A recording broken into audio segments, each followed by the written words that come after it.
তাদেরকে তুমি স্মৃতিশক্তি দান করো, তারা যেন এই দেশের, এই সমাজের, এই এলাকা, অত্র এলাকা বিশেষভাবে আদর্শ দায়ী যেন হতে পারে, বিশেষভাবে আদর্শ ইসলামিক মোবাল্লিগ যেন হতে পারে এবং ইসলামিক দায়ী যেন হতে পারে। তারাই যেন ওয়ামান আহসানু কাওলাম মিম্মান দাআ ইলা আল্লাহি ওয়া আমিলা সালিহান ওয়া ক্বালা ইন্নানি মিনাল মুসলিমিন, তারাই যেন মানুষদেরকে সত্যের পথে, কোরআন হাদিসের পথে, দ্বীনের পথে আহ্বান করে এবং তারা যেন সঠিক আমল করে এবং এই কথা যেন তারা ঘোষণা দেয়, ইন্নানি মিনাল মুসলিমিন, নিশ্চয় আমি একজন আত্মসমর্পণকারী, নিশ্চয় আমি একজন মুসলিম। ঘটনা হচ্ছে, যখন এভাবে আপনার ছেলে, আপনার মেয়ে দাওয়াত দেবে, ইসলামিক দাওয়াত, গোশত ভাত খাওয়ার দাওয়াত নয়, খাবারের নিমন্ত্রণ নয়, ইসলামিক দাওয়াত অর্থাৎ কোরআন হাদিসের দিকে, দ্বীনের দিকে যখন আহ্বান করবে, আপনার মনটা আরো সুন্দর জুড়িয়ে যাবে। বিগত দিনে আপনারা দেখলেন না, peace TV doctor Zakir Naik বিশ্বব্যাপী জুড়ে তিনি দাওয়াত ও তাবলীগের ময়দানে দাওয়াতের কাজ করছিলেন। আলহামদুলিল্লাহ, তার দাওয়াতের ময়দান কেউ বন্ধ করতে পারেনি, আল্লাহ যতক্ষণ বন্ধ না করবে। এখনো তিনি বাইরে গিয়ে আলহামদুলিল্লাহ যথাযোগ্য পর্যাপ্ত পরিমাণ সম্মান আল্লাহর পক্ষ থেকে তিনি পেয়েছেন, সেই সম্মান কেউ কেড়ে নিতে পারবে না।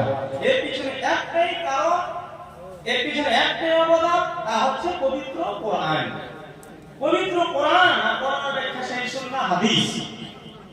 অতএব কোরআনের যখন চিকিৎসা করবেন, কোরআনের জ্ঞান যখন, কোরআনের আলো যখন সমাজে বাস্তবায়িত করবেন, সেই সমাজে থাকবে না সুদ, ঘুষ, জিনা, ব্যভিচার, লুণ্ঠন, ছিনতাই, হানাহানি, মারপিট, লুণ্ঠন, কিছুই থাকবে না।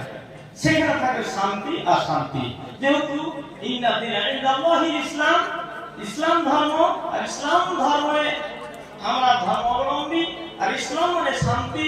অতএব শান্তিপ্রিয় সঙ্গে যারা শান্তিপ্রিয় লোক, তারা শান্তি ভালোবাসেন, ফলে কোরআনের রাত যদি চালু হয় সমাজে, কোরআনের আইন যদি চালু হয় সমাজে, কোরআনের রাত যদি চালু হয়, তাওহীদি ঝান্ডা পতাকা উত্তোলনের পর আমরা যদি আশ্রয় গ্রহণ করতে পারি, সমাজ যদি কোরআনের সুশীতল ছায়ার তলে আশ্রয় নিতে পারি, তাহলে এর চাইতে সৌভাগ্য আর কি হতে পারে।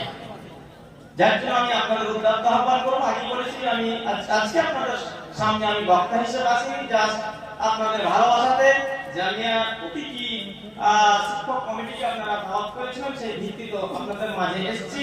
আপনাদের মাঝে একটাই মেসেজকে আমি বিদায় দিচ্ছি।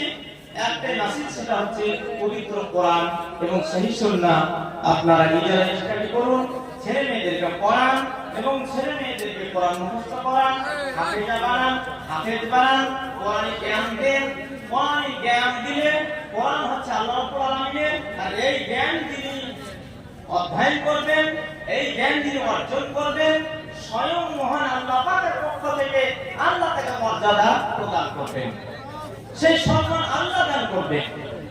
আল্লাহ রাসূল সাল্লাল্লাহু আলাইহি সাল্লাম বলেছেন, খায়রুকুম মান তাআল্লামাল কুরআনা ওয়া আল্লামা।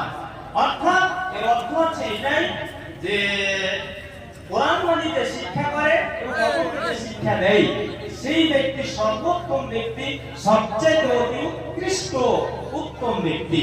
তাহলে আমরা উত্তম ব্যক্তি হব কেন? কোরআন হচ্ছে উত্তম কিতাব এবং যেই কোরআন মাজিদ যেই মাসে নাযিল হয়েছিল, সেই মাসটা উত্তম মাস এবং যেই ফেরেশতার মাধ্যমে কোরআন নাযিল হয়েছে, সেই ফেরেশতাও উত্তম ফেরেশতা জিবরিল আমিন এবং যেই রজনীতে কোরআন নাযিল হয়েছিল, সেই রজনীও উত্তম রজনী এবং যেই ব্যক্তির উপরে কোরআন নাযিল হয়েছে, সেই ব্যক্তিও সর্বসেরা সর্বোৎকৃষ্ট ব্যক্তি, তিনি হচ্ছেন মুহাম্মদ সাল্লাল্লাহু আলাইহি সাল্লাম। আর যার আমরা উম্মত, অর্থাৎ মুহাম্মদ সাল্লাল্লাহু আলাইহি সাল্লাম তিনি সর্বোত্তম ব্যক্তি আর তার উম্মত আমরা। অতএব আমাদেরকে কত সর্বোত্তম হতে হবে এটা আপনারা অনুধাবন করুন এবং সর্বোত্তম জ্ঞান অর্জন করে সর্বোত্তম উৎকৃষ্ট চরিত্র গঠন করতে হবে। নৈতিক দায়িত্ব এটা আমাদের এবং চরিত্র গঠনে সমাজের যে ভূমিকা রয়েছে সেটা সক্রিয়ভাবে পদক্ষেপ পদক্ষেপ নিয়ে সমাজকে এগিয়ে যেতে হবে। এটা প্রত্যেক মুসলিমের দিনের দায়িত্ব এবং কর্তব্য।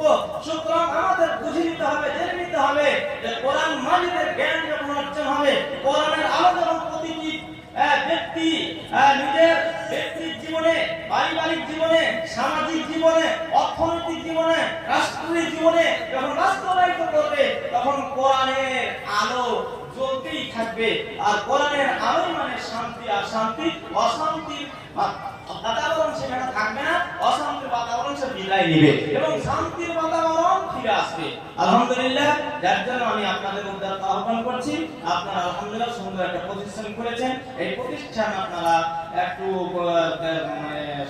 ঠিকভাবে খেয়াল রাখবেন, দেখভাল করবেন এবং সঠিকভাবে প্রতিষ্ঠানের উন্নতির জন্য আপনারা তৎপর থাকবেন এবং ছেলেমেয়েদেরকে এগিয়ে নিয়ে যাওয়ার জন্য তৎপর থাকবেন।